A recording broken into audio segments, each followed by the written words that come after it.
पत्नी ने देवर के साथ मिलकर ऐसा किया कि सुनकर आपके रोंगटे खड़े हो जाएंगे। रात के 2 बज रहे थे। घर के सभी लोग गहरी नींद में सो चुके थे। रीता चुपचाप उठी और बगल वाले कमरे में चली गई। उस कमरे में उसका देवर सूरज सो रहा था। रीता सूरज के बगल में आकर लेट गई और उसके बालों में उंगलियां फिराने लगी। उसके लगातार ऐसा करते रहने से सूरज जाग गया और बगल में अपनी भाभी को लेटा देख धीरे धीरे मुस्कुराने लगा। एक दूसरे को सहलाते और चूमते रहने के बाद देवर भाभी ने जब तक ताकत रही जमकर एक दूसरे के साथ खेले। दोनों को एक दूसरे के साथ लेटे हुए सुबह के 5 बज चुके थे।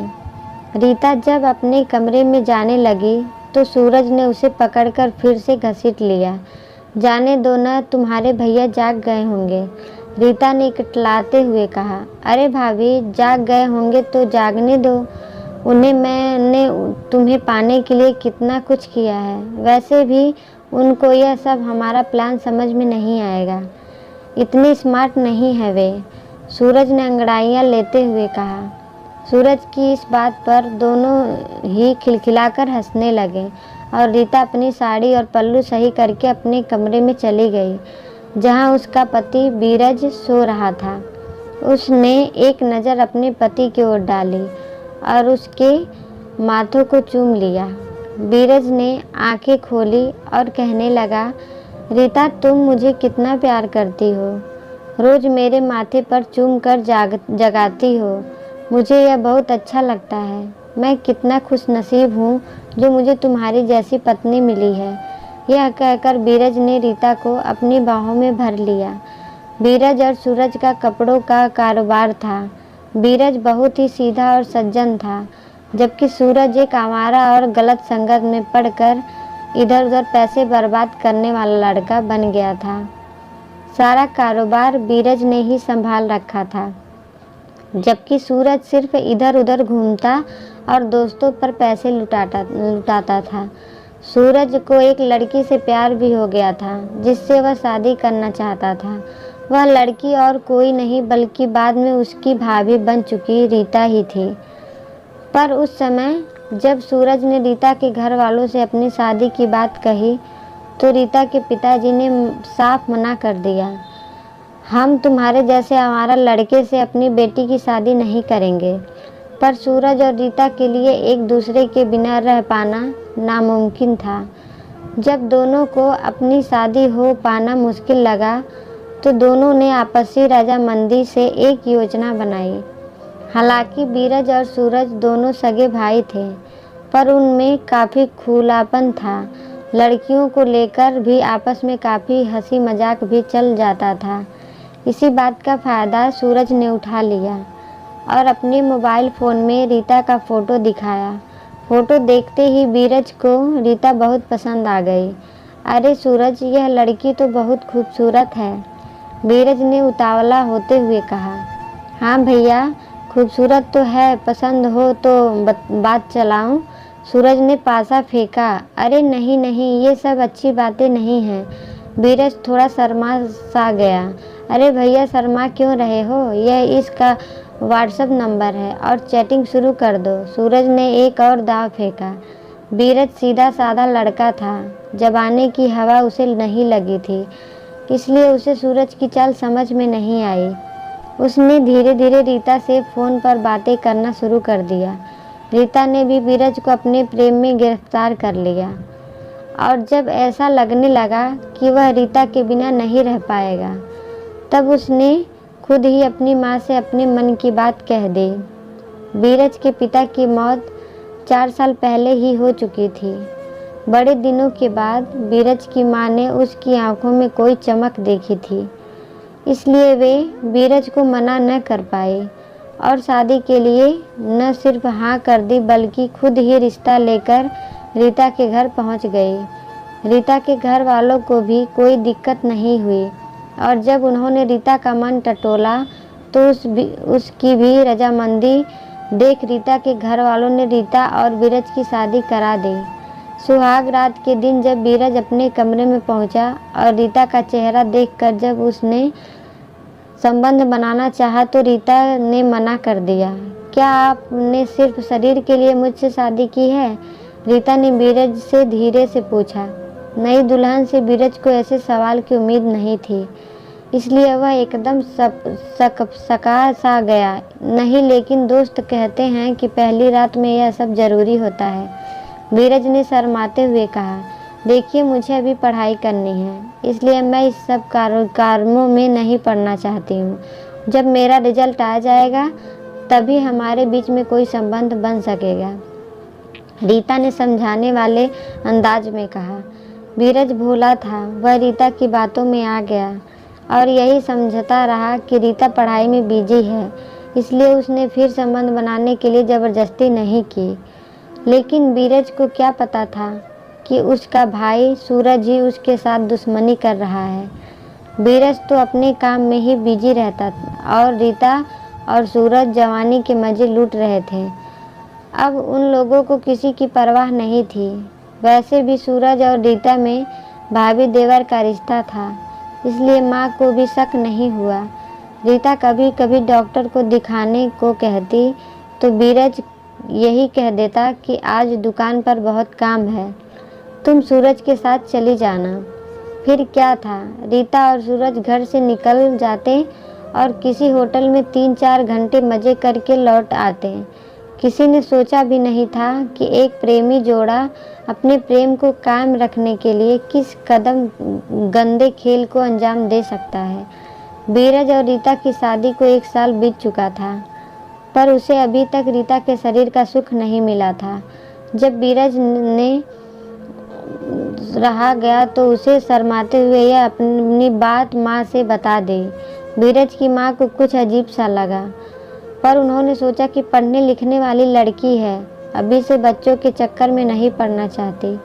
यह सोचकर उन्होंने उल्टे ही बीरज को समझा दिया। एक दिन की बात है, बीरज शाम को दुकान बंद करके घर लौट रहा था। रीता के लिए गजरा लेने के लिए वह एक दुकान की तरफ बढ़ा। तभी एक पान की गुमटी के पीछे सूरज की आवाज़ आती हुई सुनाई दी, जो अपने दोस्तों के साथ मस्ती कर रहा था। बीरज वहीं रुककर सूरज की बातें सुनने लगा। एक दोस्त सूरज से कह रहा था, अरे भाई सूरज, दिमाग हो तो तेरे जैसा, कैसे अपनी गर्लफ्रेंड को तुमने अपनी भाभी बना लिया और अब तो जब चाहे जितनी चाहे उतनी बार मौज ले सकता है। अरे यार, मैं यह सब नहीं करना चाहता था, पर रीता का बाप मुझसे जैसे हमारा लड़के से अपनी लड़की की शादी ही नहीं करना चाहता था, इसलिए मुझे उसकी शादी अपने भैया से करवाने का यह नाटक करना पड़ा। सूरज नशे में सब कहे जा रहा था। बीरज के कानों में मानो किसी ने पिघला शीशा भर दिया था। लेकिन दोस्तों, रीता भी बड़ी चालाक निकली। उसने आज तक भैया को अपना शरीर छूने तक नहीं दिया, पर उसे क्या मालूम कि रीता के सीने पर मैं कई बार अपनी कलाकारी दिखा चुका हूँ और आगे भी दिखाता रहूँगा। इतना कहकर सूरज जोर जोर से हंसने लगा। अपने खिलाफ इतना बड़ा धोखा होने की उम्मीद बीरज को अपने में भी नहीं थी, और जिस तरह से सूरज ने रीता के लिए गलत बातें कह रही थी, उनसे बीरज का खून उबाल मारने लगा था। बेईमानी, कमीने, धोखेबाज भाई होकर तूने भाई को धोखा दिया, चिल्लाते हुए बीरज ने सूरज को एक जोरदार तमाचा मार दिया। अपने दोस्तों के सामने हुई इस बेइज्जती को सूरज सहन नहीं कर पाया और उसने भी बीरज पर हाथ छोड़ दिया। दोनों भाई आपस में लात घूंसे चलाने लगे। सूरज का खून गर्म तो था ही, उस पर शराब ने और भी गर्मी चढ़ा रखी थी, और ये गर्मी तब शांत हुई जब उसने शराब की टूटी बोतल अपने भाई बीरज के सीने में उतार दी। दर्द से छटपटाता बीरज खून से नहा उठा था और कुछ देर में वह शांत हो गया। उसकी मौत हो चुकी थी। सामने भाई बीरज की लाश देखकर सूरज पहले तो घबराया, पर बाद में पुलिस की कार्यवाही और इस सब झमेले में बचने के लिए उसने प्लान बनाया। सूरज और उसके दोस्तों ने पुलिस में यह बताया कि कोई लुटेरे के मकसद से बीरज का खून कर गया है, और पर्स, मोबाइल फ़ोन, घड़ी वगैरह भी उन लोगों ने ठिकाने लगा दिया। बीरज अपने हाथ में एक सोने की अंगूठी पहने रहता था। जिस पर सूरज का दिल आ गया था। इसलिए वह अंगूठी सूरज ने पुलिस को न देकर अपने पास रख ली। पुलिस ने भी सूरज की बात को सच मान लिया और लूट का केस मान कर केस बंद कर दिया। बीरज की मां ने अपनी फूटी किस्मत समझकर आंसू पोंछ ली। बीरज के मरने के बाद एकदम अकेली हो गई थी और वे रीता के कमरे में ही सोने लगी थी।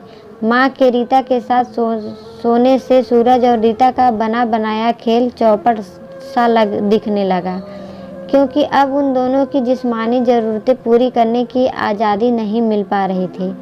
इसलिए सूरज ने मन ही मन एक प्लान बनाया। माँ, बीरज भैया के जाने के बाद आप बड़े अशांत रहने लगी हो, आपको शांति मिले, इसलिए चलो मैं आपको और भाभी को हरिद्वार घुमा लाता हूँ। कुछ दिन आश्रम में रह लेंगे तो मन ही हल्का हो जाएगा। सूरज ने मासूमियत भरे लहजे में अपनी माँ से कहा, अरे बेटा, मैं अब बूढ़ी हड्डियाँ लेकर कहाँ जाऊँगी, तुम और रीता ही हो आओ, मैं यहीं रहकर घर की देखभाल करूँगी। माँ ने कहा, अंधे को क्या चाहिए, दो आंखें। सूरज और रीता जो चाहते थे वही उनको मिल गया। फिर क्या था, दोनों ने खूब रुपया पैसा इकट्ठा किया और निकल पड़े शांति की तलाश में। पहले तो शहर में जाकर उन्होंने होटल में कमरा लिया और जी भरकर खूब मज़े किए। इधर सूरज की माँ घर में अकेली होने चलते घर की सफाई में लग गई। सफाई के दौरान उन्हें सूरज के कमरे में अलमारी में बीरज की वह अंगूठी मिली जो सूरज उसको मारने के बाद ले आया था।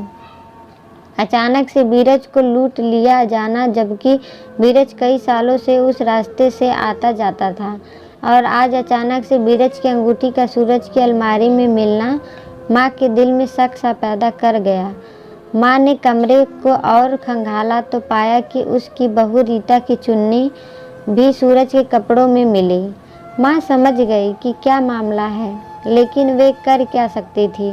उन्होंने सूरज के दोस्तों को घर पर बुलाया और बातों बातों में सारा भेद उगलवा लिया। अब उनके पास एक ही उपाय था, दोनों की शादी कर देना, ताकि देवर भाभी का खेल किसी को पता न चले। माँ को मालूम था कि अब रीता के माता पिता भी कुछ न कहेंगे, क्योंकि वे विधवा बेटी का बोझ क्यों संभालेंगे। उन दोनों की शादी हो जाती है और पूरा परिवार खुशी खुशी रहने लगते हैं। आपको ये कहानी कैसी लगी, हमें कमेंट बॉक्स में ज़रूर बताएं। अगर आपको ये कहानी अच्छी लगी हो तो लाइक करें, शेयर करें और ऐसे ही कहानियों के लिए हमारे चैनल को सब्सक्राइब ज़रूर करें। वीडियो देखने के लिए आपका धन्यवाद।